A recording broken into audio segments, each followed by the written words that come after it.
Bien, hermanos, les invito a que abran sus Biblias, por favor, en Hechos capítulo 19. Lo voy a leer del 23 en adelante.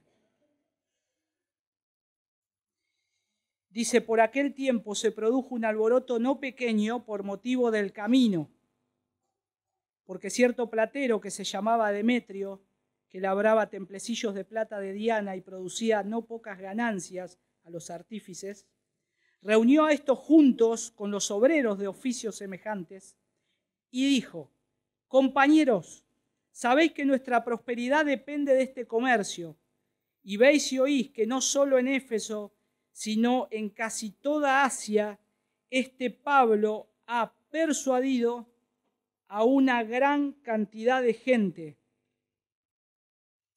Aguarden un segundito que voy a poner acá. Ahí está, ahora sí.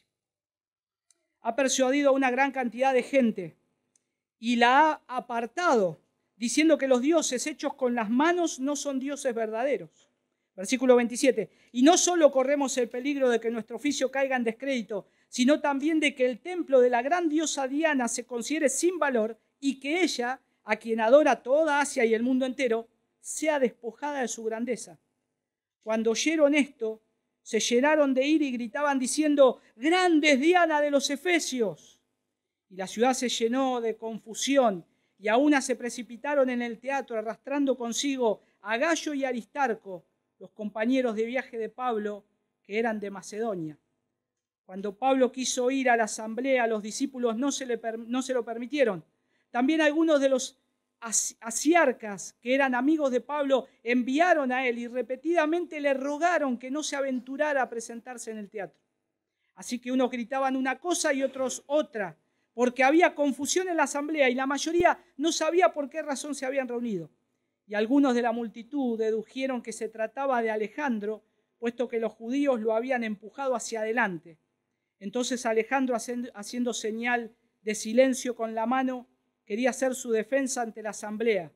Mas cuando se dieron cuenta de que era judío, un clamor se levantó de todos ellos, gritando como por 2 horas, ¡grande es Diana de los Efesios! Entonces el secretario, después de calmar a la multitud, dijo, ciudadanos de Éfeso, ¿hay acaso algún hombre que no sepa que la ciudad de los Efesios es guardiana del templo de la gran Diana y de la imagen que descendió del cielo? Puesto que estos hechos son inanegables, debéis guardar calma y no hacer nada precipitadamente, porque habéis traído a estos hombres que ni roban templos ni blasfeman a nuestra diosa. Así pues, si Demetrio y los artífices que están con él tienen queja contra alguno, los tribunales están abiertos y los procónsules dispuestos. Presenten sus acusaciones unos contra otros. Pero si demandáis algo más que esto, se decidirá en asamblea legítima, porque ciertamente corremos peligro de ser acusados de sedición en relación con lo acontecido hoy, ya que no existe causa justificada para esto y por ello no podremos explicar este alboroto. Y habiendo dicho esto, despidió la asamblea. No vamos a ver, leí todo hasta el 41, porque es todo el contexto para hacer justicia a todo el relato completo, pero solamente nos vamos a centrar en los versículos 23 al 27, porque hay algo que queda acá registrado en la palabra del Señor, para que nosotros podamos ver cómo la codicia o cuando la codicia no te deja ver el Evangelio. Nosotros sabemos que el Evangelio es una buena noticia de que Jesucristo vino al mundo para salvar a los pecadores, viviendo en su lugar y a su vez también muriendo en su lugar para padecer la ira de Dios en contra de sus pecados y a su vez resucitar al tercer día de la tumba también con el fin de dar a su pueblo la vida eterna y marcar el comienzo de una nueva creación. Nosotros sabemos que la sociedad hoy, para cambiar, necesita el Evangelio. Algunos dicen que el Evangelio transforma la sociedad. Es esa frase, ¿no? Y en un sentido sí, en un sentido transforma la sociedad, pero ¿cómo es eso?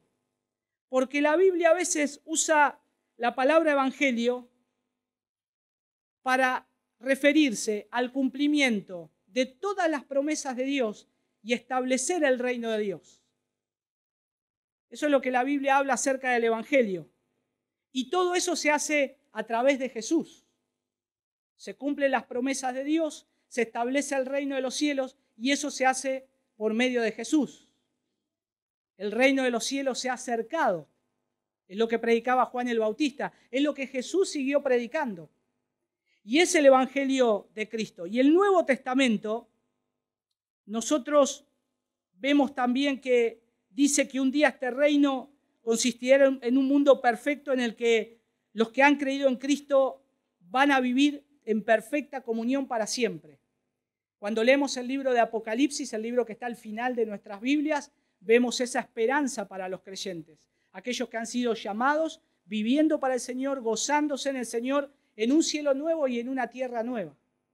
Y esa es la esperanza que nosotros tenemos, pero también es la esperanza del evangelio.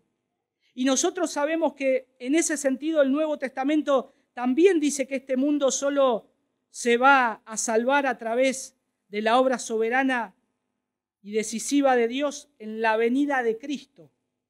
Cuando Cristo viene, Él vino a salvar y a rescatar lo que se había perdido. Y Él va a venir ahora como un rey soberano. Ya no va a nacer en un lugar humilde sin que nadie sepa. Ya no va a ser desconocido de la gente, sino que ahora Él va a venir en la grandeza de su poder. Él ya va a venir como rey, va a venir como el Señor. Y nosotros esperamos a ese Señor. Y nosotros, cuando predicamos el evangelio, predicamos las buenas nuevas de Cristo. Y en otras palabras, incluso este uso amplio de la palabra evangelio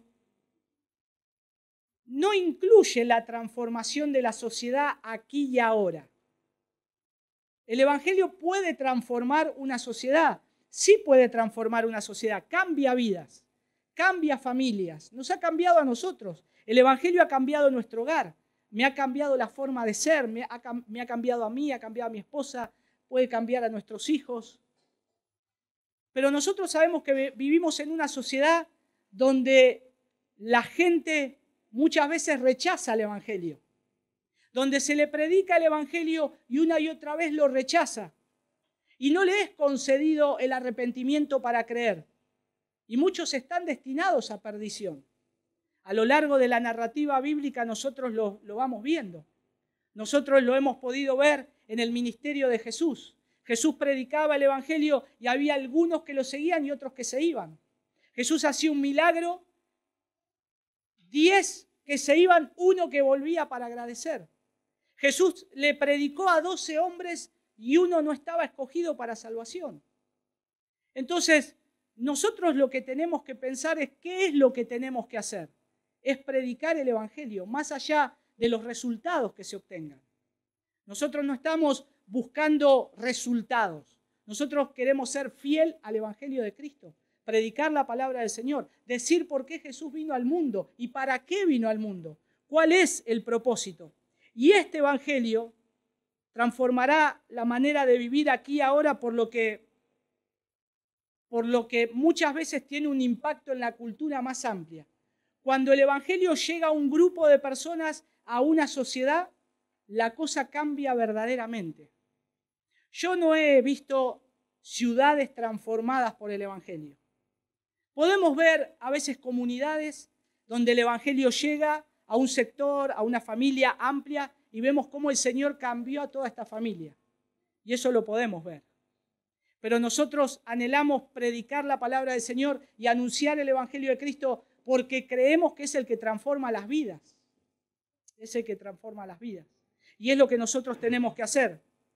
Y el evangelio es una buena nueva.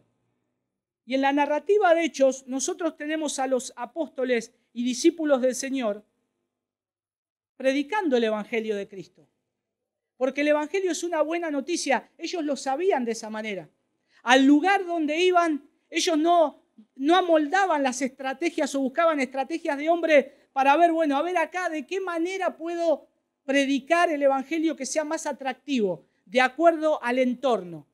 El lugar donde ellos iban, donde caían, predicaban el mismo evangelio que predicó Jesús, el mismo evangelio que predicó Cristo, Juan el Bautista, y el mismo evangelio que fue anunciado desde antes de la venida del Mesías. Es el evangelio de Dios. Y el evangelio es una buena noticia, una buena nueva, cuando somos confrontados con el problema de nuestro pecado y contra la enemistad que tenemos con Dios. Por eso nosotros, cuando hablamos del evangelio, nosotros tenemos que exponer el problema del hombre para que pueda ver que la buena noticia de Cristo tiene que ser abrazada, porque yo tengo un gran problema, soy pecador y he ofendido a Dios de muchas maneras. Y ahora necesito reconciliarme con Él. El evangelio de Jesucristo se resume en dos cosas esenciales: arrepentimiento y fe. Ese es el resumen del evangelio. Arrepentimiento y fe. Arrepentimiento del pecador, reconociendo que ha pecado contra Dios, y fe para creer en la promesa de Cristo que lo puede salvar y lo puede reconciliar con Dios por medio de su obra. Arrepentimiento para con Dios y fe en nuestro Señor Jesucristo. Y es tremendo cómo el hombre puede tener todas las evidencias de un Dios todopoderoso sobre sus cabezas y no reconocerlo. Acá nosotros abrimos este lugar cada domingo y mucha gente no sé si se preguntará, ¿qué pasa? Hay autos estacionados y nos ven, hay un cartel afuera y los vecinos tienen evidencia de que acá adentro pasa algo. La gente viene a adorar a Dios, la gente viene a escuchar la palabra de Dios. Y no solamente teniendo la evidencia de estas cosas, sino teniendo las evidencias de las cosas creadas. Que es Dios el que hace salir el sol sobre cada uno de nosotros. Es Dios el que pone las estaciones del año.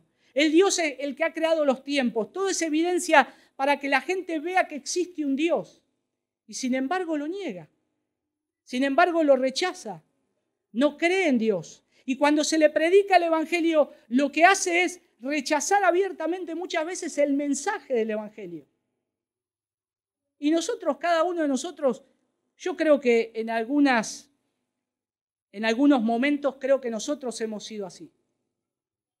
Nos han predicado el evangelio y cuántas veces lo rechazamos. O cuántas veces veíamos pasar a alguien con una Biblia o ir a una iglesia y decíamos, ay, ahí están esos fanáticos, esos locos. Y sin embargo Dios desde los cielos teniendo compasión y misericordia. Porque si nos hubiésemos muerto ahí, nos hubiésemos ido al infierno. Sin embargo Dios es paciente para con los pecadores. Porque no es el deseo que se pierdan, sino que el deseo es rescatarlos. Y Dios muestra su paciencia y mostró su paciencia para con nosotros. Pero abiertamente muchos siguen rechazando el evangelio y lo van a seguir rechazando. Cuando nosotros tenemos acá en el libro de Hechos, también había parte de gente que estaba siendo arrastrado por la codicia, el dinero y la avaricia.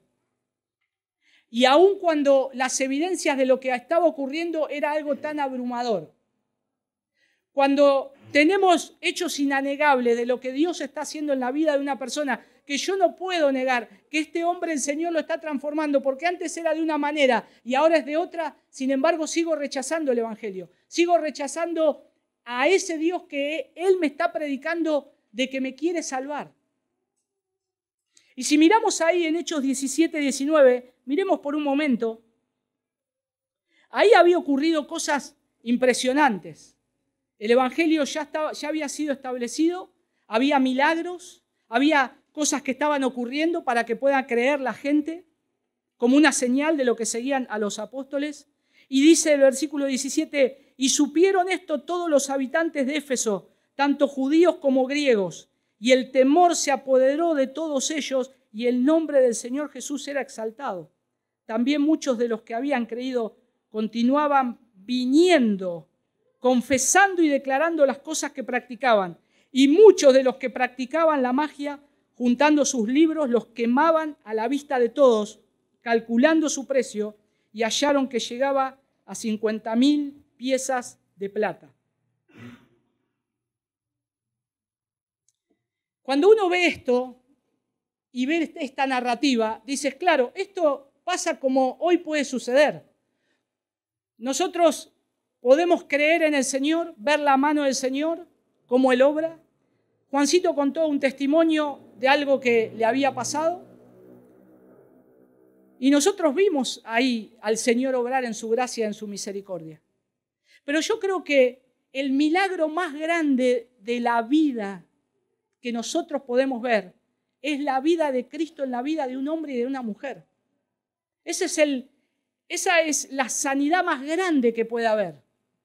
Y ver la transformación y ver el cambio. Y acá ellos estaban viendo estas señales porque el Evangelio estaba siendo predicado. Pero sin embargo, en el relato que tenemos acá más adelante, a partir del versículo 23, nosotros vemos que había hombres que estaban más preocupados en las cosas que iban a perder que en lo que era realmente importante que tenían que conocer y ganar. Cuando nosotros se nos predica el Evangelio, no sé si les ha pasado a ustedes, a mí no me ha pasado, pero uno pregunta, viene de una tradición, ¿no? Sea católica o quien sea, o ateo inclusive. ¿Y ahora qué dirá mi familia cuando sepa que me volví evangélico? ¿Qué dirá mi familia ahora que estoy leyendo la Biblia y que estoy cantando con una iglesia? Y a veces la presión es tan grande que muchas veces el mensaje es rechazado por temor a lo que puedan pensar los otros. O decir, bueno, no, los cristianos son los que necesitan a Dios, yo no lo necesito. Yo tengo mi dinero, tengo mi seguridad, tengo mi fe, tengo mi propia confianza, tengo mi sabiduría, el conocimiento que Dios me dio. Que tengo el conocimiento, el que no cree en Dios, dice, tengo el conocimiento, no necesito una muleta. Es que el Evangelio no es una muleta.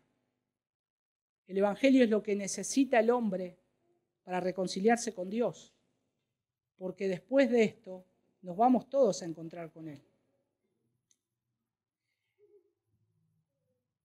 ¿A cuánto nos ha pasado que hemos hallado a muchas personas y le hemos hablado del Evangelio y nos han dicho todo muy bien, todo muy bonito, pero la verdad que yo no quiero dejar esto? A mí me pasó una vez. Pero abiertamente, el muchacho que le hablé del Evangelio me dijo, entiendo que soy pecador, entiendo la verdad, mi miseria, y entiendo que Cristo me puede salvar, pero yo no quiero cortar con esto. Él estaba engañando a su esposa y él prefería los deleites del mundo, aún el adulterio, que por un tiempo lo tenía ahí, pero rechazaba el mensaje del Señor. Dijo un antiguo autor sobre los deleites de este mundo, me pareció interesante ponerlo acá, los deleites de este mundo que siguen las personas. Miren, él dice, cito, más embriagados y ciegos no lo entienden los tales, sino como animales mudos, por un poco de deleite corruptible, se dejan caer en la muerte del alma. Tremendo. Y tener frente a tus ojos lo que te va a llevar a la vida y por la transgresión del propio corazón caído, no tener temor de Dios, es algo que a uno le da miedo, le da miedo. A mí me da terror ver que el hombre pueda llegar a ese estado, porque directamente está rechazando al Dios de los cielos. Y eso es un poco lo que Lucas nos está relatando acá. En estos versos del 23 al 27, Lucas lo que nos está queriendo mostrar es cómo la codicia del hombre no deja ver el evangelio que está siendo predicado solo por querer tener más dinero, ganar más cosas y no ver lo verdaderamente importante. Porque podría haber terminado su narrativa con los planes futuros de viaje, Pablo. Sin embargo, algo nos quiere enseñar la palabra de Dios. Fíjense que cuando el versículo 20 termina, de Hechos 19, es un buen reporte de lo que estaba pasando. La palabra de Dios prevalecía y crecía. O sea, aún de muchos milagros, muchas cosas que estaban pasando en la vida de las personas estaban siendo transformadas. Las personas estaban dejando sus oficios de vender templecillos de la diosa Diana. El negocio que sustentaba a su familia estaba dejando todo, quemando los libros de magia y de invocaciones que ellos tenían para seguir a Cristo. Y eso es un cambio, y eso es una transformación. Y la palabra del Señor prevalecía, pero también había oposición y resistencia y antagonismo. Y es lo que acá lo vamos a empezar a ver. Y eso es lo que el mensaje del Evangelio produce, porque es la única verdad. No hay dos verdades, hay una sola verdad. Y la única verdad se llama Dios, el Dios que está revelado en las Escrituras. Lucas incluye el relato acá del disturbio en Éfeso. ¿Para qué? Para ilustrar el poder de Satanás que tiene, porque también tiene ese poder para poder interponerse, pero recordemos que el Señor es el soberano, aún el Señor es el soberano sobre todo lo que Satanás hace. El Señor gobierna todas las cosas, Satanás es un súbdito. Y también el progreso del Evangelio, porque el Evangelio seguía creciendo, va a seguir creciendo. Y en el contexto después vamos a ver en otro mensaje la sabiduría de un escribano de la ciudad, que no tiene nada que ver con los cristianos, pero cómo el Señor le da sabiduría a los hombres para poder también ser objeto de la gracia del Señor para que el Evangelio siga avanzando y siga creciendo. Veamos ahí, mis hermanos, entonces, lo que Lucas incluye, porque el relato del disturbio en Éfeso, nosotros vemos ahí que muestra varias cosas. Y nosotros podemos ver que de la misma manera nosotros debemos saber que Satanás siempre va a querer oponerse al Evangelio y va a utilizar hombres gobernados por él. Y él va a llevar a cabo todas sus perversas maquinaciones. Eso es lo que va a hacer Satanás. Satanás va a hacer el trabajo que tiene que hacer. Sin embargo, nosotros podemos estar viendo que vamos a seguir avanzando porque el Señor nos está sosteniendo. Pero lo que resalta acá Lucas es ver la oposición de hombres gobernados por Satanás y cómo la codicia ciega la mente de ciertos hombres. ¿Cuál es entonces el problema que aquí tenemos que considerar? Bueno, en primer lugar, veamos versículo 23, el disturbio. El disturbio dice, por aquel tiempo se produjo un alboroto, dice la Biblia de las Américas, no pequeño, por motivo del camino. O sea, hubo un lío bastante grande, no fue algo chiquitito, no fue algo que movió a la gente, movió ahí un poco a la sociedad, pero la causa fue por los del camino. ¿A qué se refiere los del camino? A los del camino se refiere a los cristianos. ¿Se acuerdan en Hechos más atrás? O no sé si se acuerdan, o tal vez no, por supuesto algunos no estuvieron. Se les llamaba así a aquellos que estaban al costado del camino o que estaban predicando a Cristo en las calles, se identificaba la causa cristiana.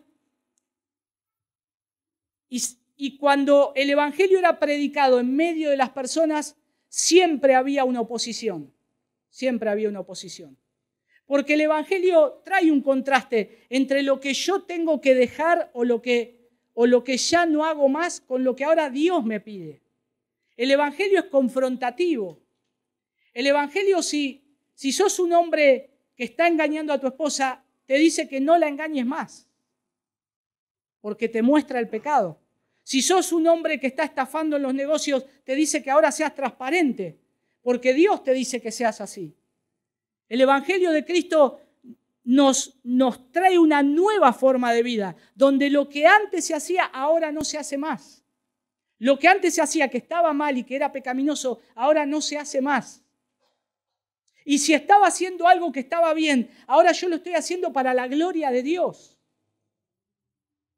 Y aún muchas veces ya no estoy de acuerdo con aquellos que yo me juntaba, con aquellos que compartía los chistes, con aquellos que yo iba a comer, porque ya ahora no puedo compartir esas cosas. Yo quiero escuchar cosas que edifiquen mi vida, que traigan gozo a mi vida, que glorifiquen a Dios. El Evangelio es divisivo, trae una división, indudablemente. Y fíjense que acá dice que el orden fue perturbado por causa de ellos. Y uno dice, ¿y qué estaba haciendo mal los cristianos para perturbar el orden? Y si nosotros leemos toda la narrativa de Hechos, ellos solamente están predicando el Evangelio, solamente están hablando de Cristo, del Mesías resucitado, y la gente, el Señor la está transformando, nada más. ¿Dónde está el problema? ¿Dónde está lo malo de que una persona se le predique el Evangelio y cambie? Nosotros no somos fariseos que le decimos, bueno, antes de venir a Cristo tenés que dejar esto y esto y esto. No, nosotros predicamos el Evangelio porque sabemos que el Evangelio, que es poder de Dios, va a cambiar a las personas, va a transformar a las personas. Y es el Espíritu Santo que empieza a transformar a las personas. Nosotros podemos decirle a alguien qué es lo malo que no tiene que hacer, porque su conciencia también lo sabe. Pero nosotros predicamos el Evangelio de Cristo. Si viene alguien que roba, si viene alguien que ha matado, que ha violado, si viene un homosexual, necesita escuchar el Evangelio de Cristo. Son tan pecadores como soy yo y como yo estaba hundido en mis delitos y pecados y necesito ser salvado por la gracia de Dios.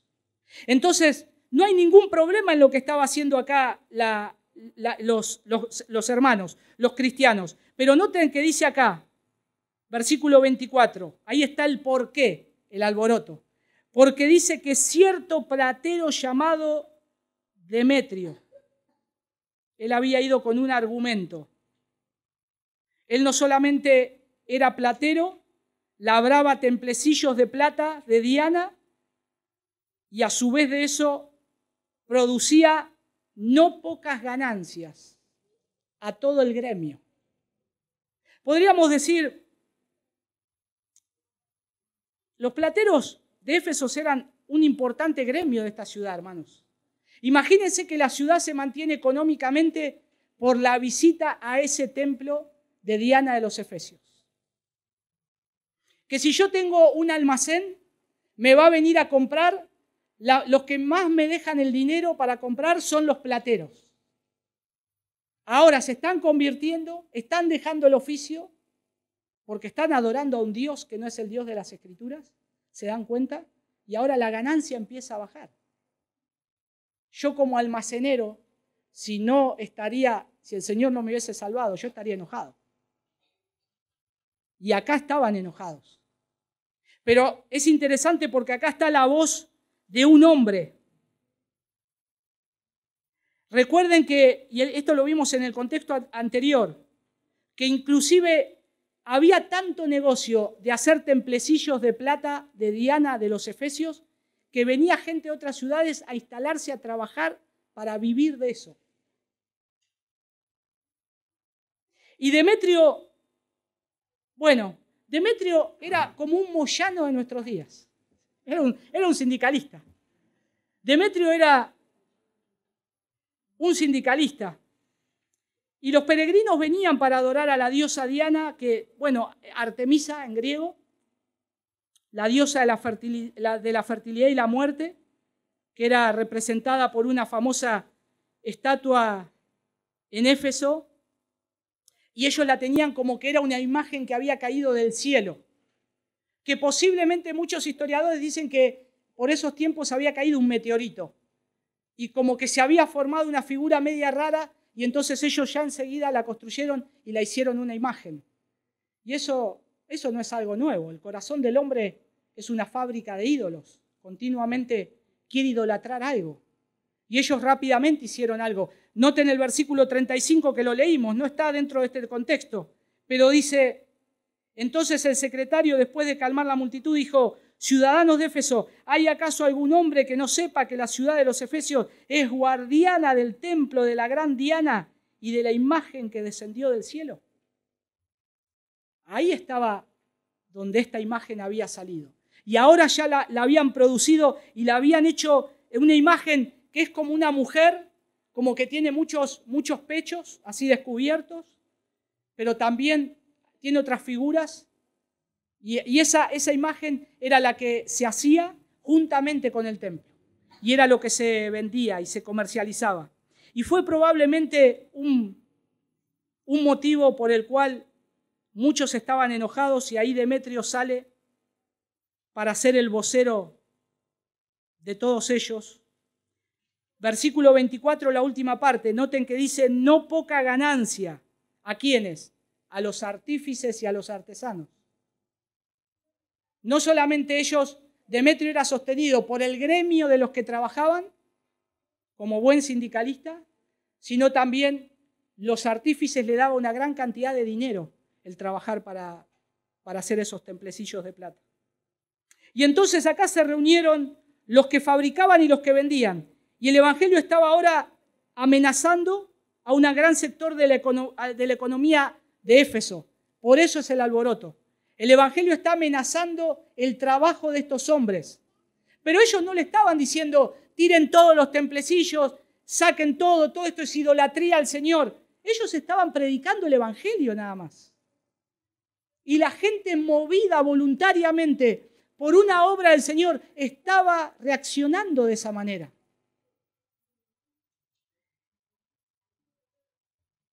Ya había muchos que habían creído en el Evangelio, lo leímos ahí, y ya no adoraban más. No adoraban más a esa imagen o a esa guardiana del templo, Diana de los Efesios. ¿Qué es codicia? Porque uno piensa acá, dice, el corazón del hombre, ¿qué codicioso puede llegar a ser para no estar viendo que te están dando el mensaje del Evangelio y vos estás pensando en lo que estás perdiendo como dinero? Bueno, una definición de codicia es un deseo vehemente de poseer muchas cosas, especialmente riquezas o bienes. La codicia está muy ligada con la avaricia también. La avaricia o la codicia también es un deseo insaciable de ganancia material o valor social como estatus o poder. Noten, esta es una definición del diccionario, pero noten que todo esto se da en el relato de estos versículos del 23 al 27. Todo va a salir a relucir ahí. Todo lo que este hombre decía, todo lo que mucha gente acompañaba a este hombre que pensaban igual, los estaba cegando la codicia, la avaricia y el que ahora su negocio podía quedar desacreditado. El Evangelio, mis hermanos, es en una sociedad corrompida en el pecado y la idolatría, va a perturbar el orden existente. Cuando nosotros nos juntábamos con cierto grupo de personas, tal vez éramos los que hacíamos las festicholas, poníamos la casa, poníamos la bebida, nos emborrachábamos, decíamos cualquier tipo de palabra, pero ahora Cristo nos salvó y ahora ya no haces lo mismo. Y ahora inclusive esos amigos, entre comillas, que tenían, empiezan a cuestionar que te lavaron la cabeza. Y empiezan a cuestionar y a decir, claro, ya vas a ese lugar donde ya te dicen y te lavan la cabeza. Pero acá está pasando eso. Nadie les está lavando la cabeza. Es el poder de Dios obrando en la vida de un pecador, que es Dios diciéndole lo que ya no tiene que hacer más, porque es desagradable a sus ojos. Por eso el Evangelio perturba. El Evangelio perturba. Y el argumento acá de Demetrio, en los versículos 25 al 27, era que este templo colosal, donde estaba la gran diosa Diana, y la economía de aquellos que vivían con las ganancias de estos, decía Demetrio, no solamente decía Demetrio y a otros, que las palabras persuasivas de Pablo en contra de la idolatría no solo que amenazaban su oficio, sino que estaban amenazando la reputación de esta diosa. Miren ahí en los versículos, dice, compañeros, versículo 25, ¿ven que es un sindicalista? Compañeros, sabéis que nuestra prosperidad depende de este comercio. Error, Demetrio. Tu prosperidad, creas en Dios o no, todo depende del Dios de los cielos, que hace salir el sol sobre buenos y malos, sobre justos e injustos. Sin embargo, la autosuficiencia del hombre lo lleva a creer que él puede ser autosuficiente, no necesita a Dios.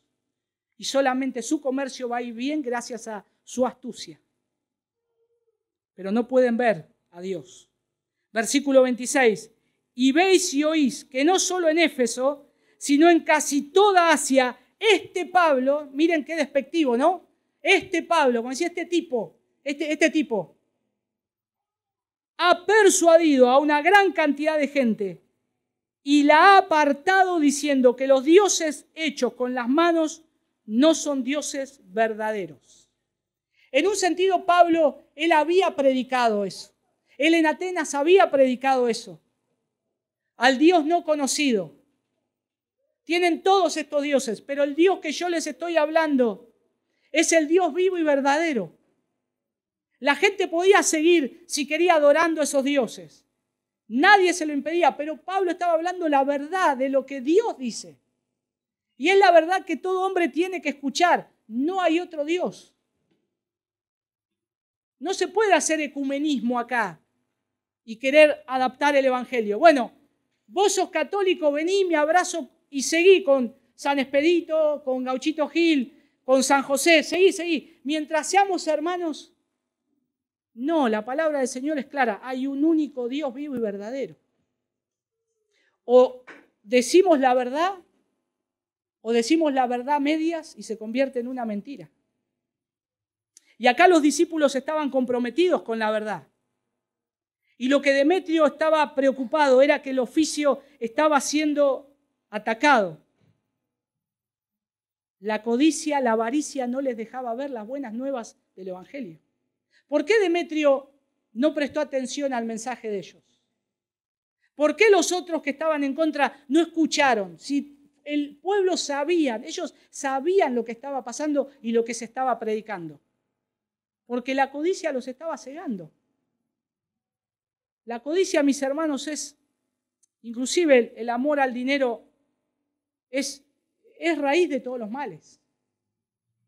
Y acá Demetrio estaba diciendo, si la diosa Diana, la cual tenemos la fuente de nuestra ganancia, porque vendemos los templecillos, la imagen de ella y otras baratijas, depende de esto, el negocio va a caer en descrédito. No solamente va a caer en descrédito su fuente de ingreso, va a menguar. Y lo está diciendo porque él ya estaba viendo la declinación del negocio. En los versículos anteriores lo leí recién. Muchos quemaron los libros de magia y habían sacado todo lo que es la idolatría. Y estaban siguiendo al único Dios vivo y verdadero. Entonces se veía que el negocio estaba declinando. Y dice, el templo de la gran diosa Diana o de la diosa Artemisa se estimará en nada. Yo creo que acá, más que su propio futuro, la preocupación estaba en el templo de Artemisa. El templo de Artemisa era una colosal construcción hecha de mármol, completamente de mármol. Era mármol, pero en enormes proporciones. En Grecia está el Partenón. Hay algunas fotos que se ven en internet, ¿no? El Partenón de Grecia. Bueno, el templo de Artemisa era 4 veces más grande que el Partenón. Era algo colosal, era algo que uno se deslumbraba al ver. Y ellos adoraban eso. Adoraban el templo, adoraban a la diosa. Adoran cosas que no se mueven, que no se ven, que no tienen ojos, que no hablan, como dijo el profeta.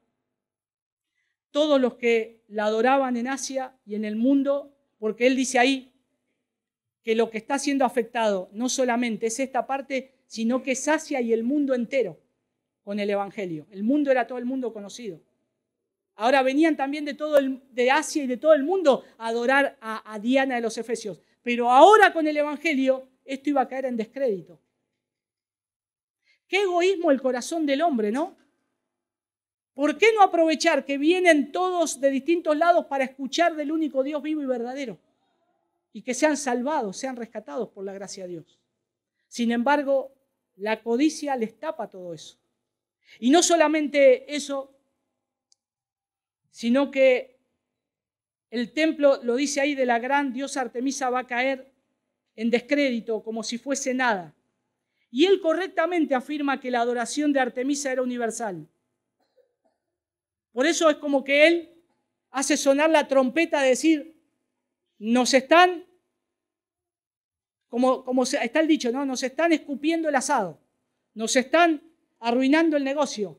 Hagamos algo, hagamos una marcha, algo. Y es lo que querían hacer. Ellos querían tratar de que toda la sociedad vea lo malo que estaban haciendo estos cristianos. Y ahí, mis hermanos, noten que ahora parece un aparente fervor religioso de estos paganos. Porque está disfrazado la codicia como si fuese un motivo religioso. Lo que me mueve es la adoración a la diosa Diana. Sin embargo, él fue claro a decir que vamos a perder plata, que nuestro negocio va a decaer. Entonces, miren qué hipocresía, ¿no? La codicia o tener un deseo excesivo o codicioso por tener más, esto viene de la mano o es idolatría. Esto es idolatría. Y acá claramente lo está dejando, lo está exponiendo. Nosotros tenemos que tener cuidado porque los cristianos se esfuerzan siempre por penetrar con su enseñanza y sus principios en todos los segmentos de una cultura existente. Y en áreas donde la influencia cristiana empieza a progresar, empieza a haber cambios. Mis hermanos, no tengamos temor. Sigamos predicando el Evangelio de Cristo. Sigamos predicando el Evangelio de Cristo aunque ya no tengas los mismos amigos que comías asado antes. Sigamos predicando el Evangelio de Cristo aunque ya nadie te vaya a visitar a tu casa, porque antes te iban a visitar porque eras la alegría de las fiestas, era el que contaba los chistes, era el que ponía la plata o los regalos para hacer cosas y para hacer cosas vanas. Y ahora entendés que el Señor te ha cambiado y ahora entendés que querés agradar al Señor. Y ahora ves que estás teniendo problemas con otros. Pero esos otros son otras personas que necesitan conocer el Evangelio. No tengamos temor de seguir predicando el Evangelio. No tengamos temor a aquellos que se levantan y se nos quieren oponer. Cuando la Reforma Protestante empezó a invadir toda la parte de Europa, empezó a haber un gran cambio. Pero no solamente un gran cambio en la sociedad y en la cultura en general. La palabra de Dios empezó a permear los hogares y empezó a permear la cultura. Y ahora había músicos que componían sus canciones y firmaban después de sus letras solo a Dios la gloria, como Bach. Y él hacía todo para la gloria de Dios. Pintores que pintaban cosas que retrataban extractos de la Escritura para mostrar al hombre que necesitaba al Salvador. La educación, la política, la medicina, todo fue influenciado por la palabra del Señor. Me sorprendió ver que hubo muchos escritos en la Reforma Protestante de la medicina que afectaron a la medicina y que eran excelentes y que desaparecieron los documentos porque la Iglesia Católica los quemó por ser protestante. Escritos que decían inclusive cómo naturalmente poder curar una enfermedad de hombres que habían sido transformados por la gracia de Dios y el Señor le había dado esa capacidad para ayudar a la gente. A otros que no eran de la misma religión no les importó nada, solo les importó que se habían ido para otro bando y quemaron todo eso y nada fue a parar a los estudiantes de medicina. para salvar una vida inclusive. La codicia, la avaricia, la idolatría. Por lo general los creyentes desean ver que su fe influencie la cultura en la que ellos viven. Pero lo que nosotros tenemos que saber es que siempre va a haber una dura resistencia. Siempre va a haber una dura resistencia. Y déjenme darles acá la aplicación, ¿no?, de esto. Vamos a tener esa dura resistencia no solamente de cercanos, sino también puede ser de una sociedad. Pero nosotros tenemos que seguir predicando a Cristo y a este crucificado. Es el mensaje del Evangelio, es el mensaje que Pablo predicaba, el cual él fue mártir también. Y a veces se libran fieras batallas por conseguir el dominio en la sociedad, como puede testificarlo la historia. Y a su vez también el cristianismo empieza a menguar. Cuando el cristianismo empieza a menguar en una cultura no cristiana, esa sociedad empieza a decaer. Empieza a decaer. Nosotros hoy vivimos en una sociedad donde la sociedad está esperando que sea levantada la palabra de Dios. Y sin embargo, no prestamos demasiada atención. Y sin embargo, la iglesia está más preocupada. Y hermanos, entiéndanme, hablo con mucho temor al decir la iglesia, porque es la esposa de Cristo. Y yo no quiero hablar mal de la esposa de Cristo. Pero las denominaciones están más preocupadas en verse bien delante del mundo, políticamente, culturalmente, que en predicar el Evangelio de Cristo que transforma las vidas. Aunque esto nos cueste que seamos rechazados. Y nosotros necesitamos eso. La sociedad necesita eso. El mundo, la creación, anhela la manifestación de los hijos de Dios. El Evangelio de Cristo tiene que seguir siendo predicado. Yo nombré varias veces ahí la palabra codicia. Y encontré, esto es cortito, en el 1904 y 1905 hubo un gran avivamiento en Gales. Hubo un gran avivamiento en Gales. Y ahí el Evangelio empezó a transformar a las personas. Y es en ese avivamiento en Gales donde muchas de las cantinas que estaban en Gales quebraron por falta de clientes. Interesante, ¿no? El cantinero tuvo que cerrar y dedicarse a otra cosa porque ya no iban a beber más y a emborracharse. Ahora el Señor los había rescatado y sabían que no tenían que embriagarse con vino, sino tenían que ser llenos del Espíritu. Ya habían dejado la bebida. Los que trabajaban en las minas de carbón eran hombres muy fuertes, pero a su vez eran hostiles. Y ellos golpeaban con dureza hasta lastimar a las mulas para que trabajen. Y ahora habían entendido que solamente tenían que tratar a ese animal de la forma adecuada para que trabaje. Y dice que tenían un problema. Las mulas no querían trabajar porque estaban acostumbradas a que le den con palos y que las lastimen. Pero ahora ellos se sentían como, yo antes lo hacía porque tenía bronca y golpeaba al animal. Pero la transformación fue tan grande que causó un problema en un sentido. Pero esto, mis amados hermanos, es algo que se repite diariamente. Yo conozco a un pastor que es un hermano fiel, no está acá, no es de Bahía, y él tenía una gran iglesia y él empieza a predicar el Evangelio. Y él utilizaba todo tipo de estrategias y de artimañas para engañar a la gente. Y él inclusive le sacaba la plata a la gente para mantenerse él. Él se mantenía toda la familia con las ganancias de la iglesia y estaba con esto de la prosperidad, ¿no? De sembrar, de pactar y todo esto trae acá, se llenaba los bolsillos. Él se arrepiente porque verdaderamente él conoce a Cristo y sabe lo que estaba haciendo y se arrepiente y le dice a la iglesia lo arrepentido que estaba, cómo había engañado. Y que él ahora iba a predicar a Cristo y que ellos se merecían eso. Tenía más de 500 personas.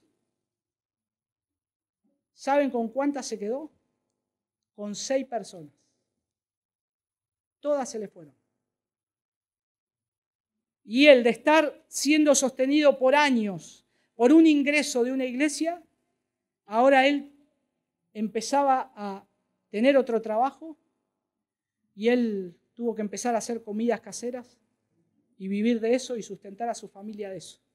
Al día de hoy, ¿qué hace eso? Yo hablé con él, no le importa. Le importa que el Señor le haya perdonado y que verdaderamente ahora él está hablando la verdad del Evangelio. Pero el Evangelio nos puede llevar a eso, a perder todo. La codicia es un mal peligroso que debemos tener cuidado.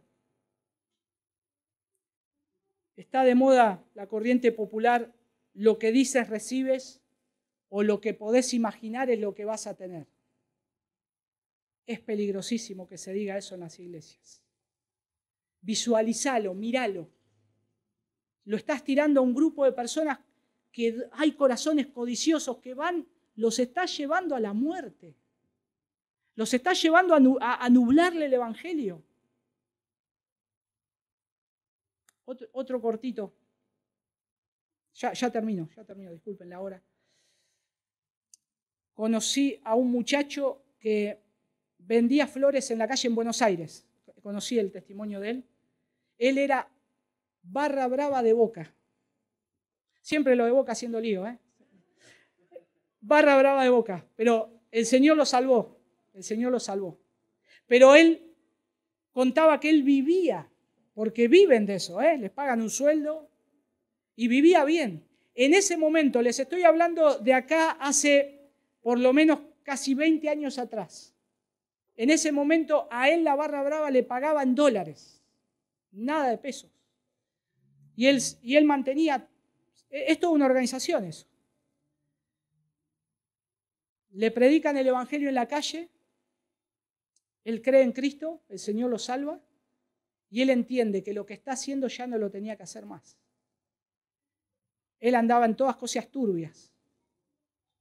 Y entonces la familia dice, ¿y de qué te vas a dedicar ahora? Y no sé, no se hace nada, de chico yo estoy haciendo esto. Y se puso a vender flores en la calle. Ganaba muy poco, muy poco. Y dice que en la semana, 2 veces a la semana, todos los martes y los viernes, paraba un auto, en ese entonces un BMW, 2 puertas, contaba él, con 2 de mis ex socios, decía él, y me mostraban una valija llena de dólares y decía, ¿estás seguro que querés hacer esto? Mirá, esto es para vos, volvé, te necesitamos. Y él le decía que no. Y su familia estaba pasando necesidad.